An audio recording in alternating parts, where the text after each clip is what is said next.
I want to give you my structure for creating a men's group.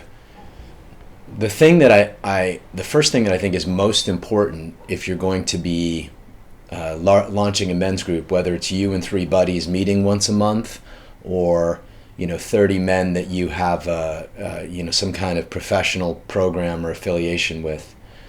First thing that you want to do is get very clear on what it is that this group is doing. Like, what is this group about? Like this program, this group, I was very clear, it's about leadership. It's about leadership. Now, there's all kinds of ways that we go into that concept, but it's very clear what this group is about. I've also started men's groups that are about brotherhood, depth, friendship, spiritual practice, those kinds of things. I've started, I don't know, dozens of men's groups over the last 20 years, and they all have a very specific intent. So I would say the first thing you've got to do is get really clear on what the intent is. Is it the intent to nourish you? Is it the intent to share gifts? What's the intent for you, right? Then it's helpful if you find somebody else, you find a brother who has a similar intent. I think, while I think that starting a men's group, just one guy is great, having a second, a wing, somebody who shares your vision is also very good. So that's I think a great place to start. So you want to be clear what's your intent. And for those of you who were here last year, David came on and spoke about this a little bit. Now, is this men's group about spiritual depth? Is this men's group about therapeutic healing? Is this men's group about kind of embodiment, the yoga, the masculine yoga of depth or sexual yoga? Or is it all three? Very few men's groups actually have all three, because there's just not a lot of guys teaching this work, the yogic piece especially. Groups like the Mankind Project and some other groups have done, good job getting into sort of the therapeutic. David would call that the second stage approach to men's work, and I think that's very powerful. But you want to be clear. What is it that you're looking to achieve? Is this group therapeutic? Is this group spiritual? Is this group yogic? Right, and all the variations of that. Then you want to get clear on what it is that I'm going to call it structure, but it could be bylaws, could be mission statement, could be a statement of being, could be purpose statement. What is your group? What is the purpose of your group?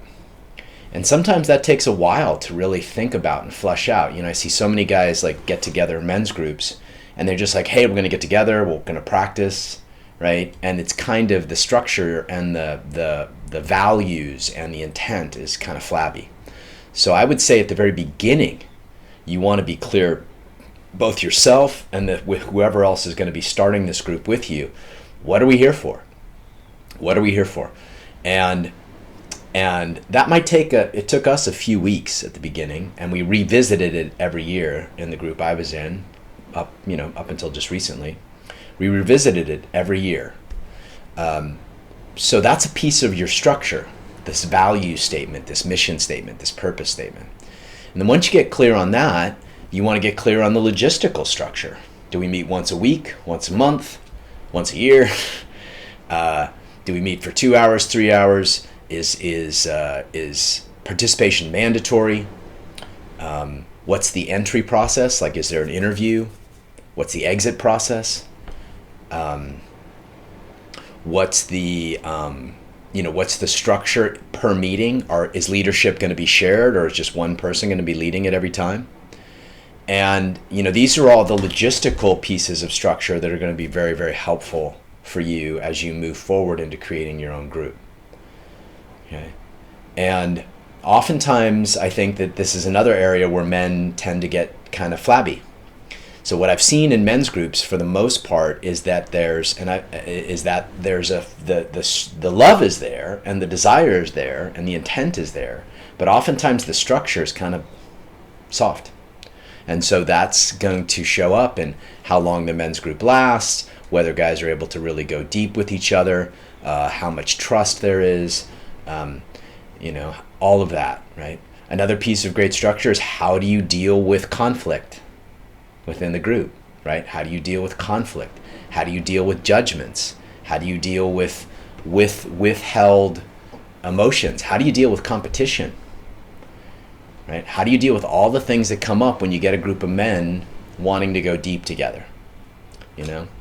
And having a really clear think about all of that and coming up with structures, some of which, like there's an embodied clearing practice that you guys are welcome to take into any men's groups that you use, because I just think that's a great way to deal with judgment and resentment, etc. But it's really good to have that spelled out before you actually jump into a men's group.